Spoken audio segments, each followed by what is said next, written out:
प्रिय विद्यार्थियों, लोक प्रशासन की कक्षा में आपका स्वागत है। हम लोग लोकतंत्र में नौकरशाही की भूमिका का चैप्टर पढ़ रहे थे। इससे पूर्व हम लोगों ने लोक सेवा और नौकरशाही क्या है और नौकरशाही का अर्थ और परिभाषाएं परंपरावादी दृष्टिकोण से और आधुनिक दृष्टिकोण से क्या हैं उसके बारे में पढ़ा था। आज हम FM मार्क्स के विचार और FM मार्क्स के अनुसार नौकरशाही के जो प्रकार हैं उसके बारे में पढ़ेंगे। FM मार्क्स ने नौकरशाही के संबंध में जो मत व्यक्त किया है वह पूर्णतः सटीक प्रतीक होता है।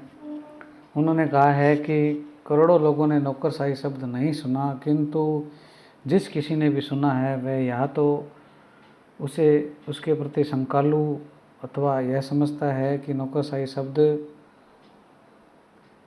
किसी न किसी बुराई से संबंधित है।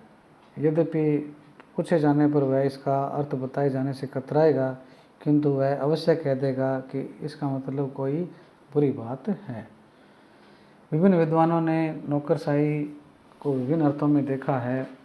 FM मार्क्स ने उन 4 अर्थों का उल्लेख किया है जिनमें क्या है विभिन्न विद्वानों ने नौकरशाही शब्द का प्रयोग किया है। पहला जो है वो है कि नौकरशाही एक विशेष प्रकार के संगठन के रूप में। यहाँ पे क्या है, नौकरशाही का अर्थ ही चल रहा है हमारे, उसी अर्थ को क्लियर कर रहे हैं। मार्क्स के अनुसार नौकरशाही एक ऐसा विशेष प्रकार का संगठन है जो सरकारी नीति को क्रियान्वित करने के लिए उत्तरदायी होता है। नौकरशाही के इसी अर्थ को पिफनर ने भी इस प्रकार व्यक्त किया है कि कृत्यों के एक विशेष प्रकार के व्यवस्थित संगठन को जो सामूहिक प्रयत्न से उद्देश्यों को सबसे अधिक प्रभावशाली ढंग से प्राप्त कर सकता है, नौकरशाही कहते हैं। दूसरा जो रूप है, अर्थ जो है वो है संगठन के अच्छे प्रबंध में बाधक एक व्याधि के रूप में।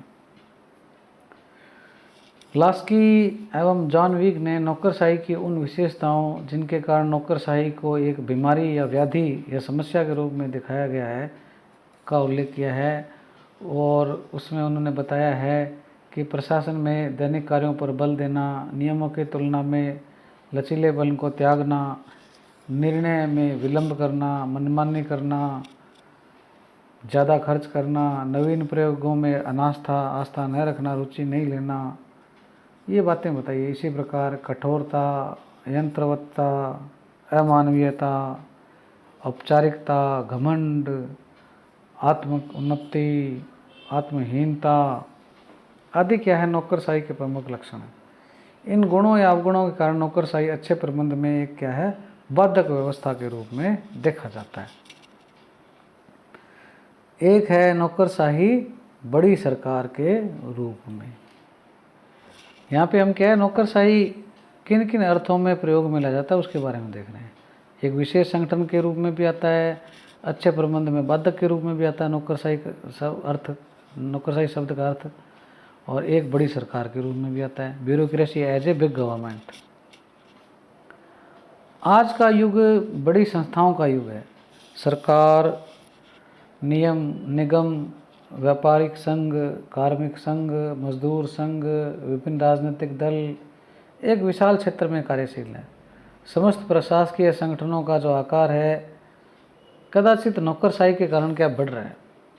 स्वाभाविक है कि बड़ी सरकार और बड़े संगठनों के व्यापक उद्देश्यों का क्रियान्वयन कराने वाली प्रशासकीय शाखा अर्थात नौकरशाही भी बड़ी हो गई है।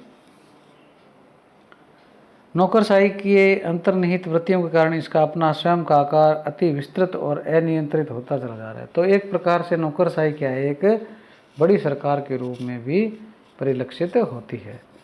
इसके बाद में जो नौकरशाही है वो नागरिक स्वतंत्रता के विरोधी के रूप में भी जानी जाती है। Bureaucracy as a stumbling block for civil liberties.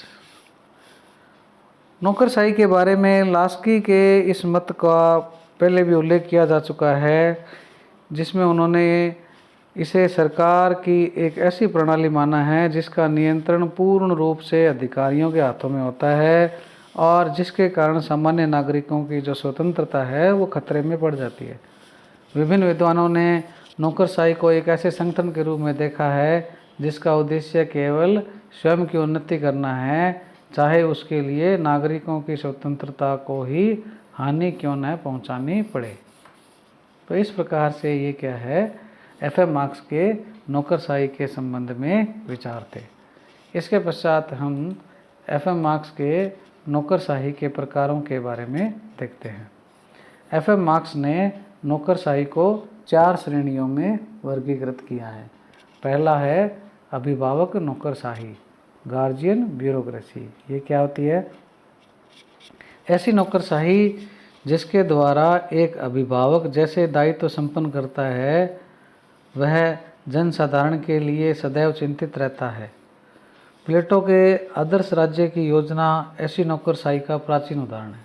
जैसे गार्जियन अपने बच्चों का ध्यान रखता है, उसी प्रकार नौकरशाही भी क्या है, ध्यान रखती है। आधुनिक युग में प्रशा की नौकरशाही जो 1640 से 1650 में रही है, इस श्रेणी में मानी जा सकती है। प्रशा की इस नौकरशाही में राज्य के हित में समर्पित, एकीकृत व संतुलित प्रशासनिक व्यवस्था, शिक्षित व योग्य प्रशासक, राजतंत्र और मध्यम वर्ग का समन्वय, सजग, राजतंत्र के मूल्यों से संगत तथा जन भावनाओं के प्रति अनुत्तरदायित्व के गुणों का उसमें क्या है, उल्लेख किया गया है। तो ये क्या है, अभिभावक नौकरशाही है। एक ये प्रकार हो गया। दूसरा प्रकार वो कहते हैं जातीय नौकरशाही, कास्ट ब्यूरोक्रेसी। ऐसी नौकरशाही जो उन लोगों के वर्गीय संबंध से उत्पन्न होती है जो शासन व प्रशासन के उच्चतम व प्रमुख पदों पर होते हैं।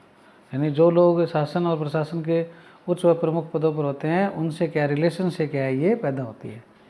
इसमें वे ही व्यक्ति नियुक्ति पाने में सक्षम होते हैं जो उच्च वर्ग या जातियों या शासकीय जाति के होते हैं। इसमें नौकरशाही में प्रवेश हेतु ऐसी योग्यता निश्चित की जाती है जिसमें उच्च वर्ग वाले लोग ही प्रवेश पा सकें। विलोबी ने इसे कुलीन तंत्रीय नौकरशाही की संज्ञा भी दी है। पद व जाति में अंतर संबंध, सेवा या पद का एक परिवार से जुड़ जाना, इस प्रकार की नौकरशाही के लक्षण हैं। मार्क्स ने इस प्रकार की नौकरशाही के प्राचीन उदाहरणों में रोमन साम्राज्य तथा आधुनिक उदाहरणों में जापान के मेजी संविधान के अंतर्गत उसका उल्लेख किया है। इसके बाद में अगली जो नौकरशाही का प्रकार है वो है पेट्रोनेज या संरक्षण ब्यूरोक्रेसी। इसे लूट प्रणाली पर आधारित माना जा सकता है। इसमें लोक सेवकों की नियुक्ति योग्यता के आधार पर नहीं होती, बल्कि नियोक्ता जो है, जो मतलब सेवा देता है या नियुक्त करता है, उससे राजनीतिक संबंधों के आधार पर होती है। पहले अमेरिका में प्रत्येक नवनिर्वाचित राष्ट्रपति पुराने अधिकारियों को सेवा मुक्त कर उन पदों पर अपने राजनीतिक समर्थकों को नियुक्त कर देता था। इन नियुक्तियों में शैक्षणिक, व्यावसायिक योग्यता का कोई महत्व नहीं होता। कार्मिकों से राजनीतिक कार्यक्रमों के लिए निष्ठा या प्रतिबद्धता की अपेक्षा की जाती थी। इसमें प्रशासन तंत्र अपने राजनेताओं को प्रसन्न करने का प्रयत्न करता रहता था। तो ये इसमें बताया गया है। अगला जो आता है वो है योग्यता पर आधारित नौकरशाही, मेरिट ब्यूरोक्रेसी। ऐसी व्यवस्था जिसमें नियुक्तियां योग्यता के विरुद्ध विशुद्ध आधार पर हो, योग्यता की जांच परीक्षा के द्वारा हो, कार्यकाल की सुरक्षा हो, निश्चित वेतन हो, निष्पक्ष कार्य संचालन हो, संविधान के प्रति निष्ठा हो, ये सारी जो चीज़ें हैं वो क्या है, योग्यता आधारित नौकरशाही कहलाती है। आधुनिक विश्व के अधिकांश लोकतांत्रिक देशों में क्या है, संरक्षण नौकरशाही के विरुद्ध प्रतिक्रिया के फलस्वरूप क्या है, ये जो योग्यता आधारित नौकरशाही क्या है, प्रचलित है। तो इस प्रकार से हम लोगों ने आज एफ.एम. मार्क्स के नौकरशाही से संबंधित विचारों के बारे में पढ़ा। आपको इससे संबंधित किसी भी प्रकार का प्रश्न हो तो आप व्हाट्सएप से मुझसे संपर्क कर सकते हैं।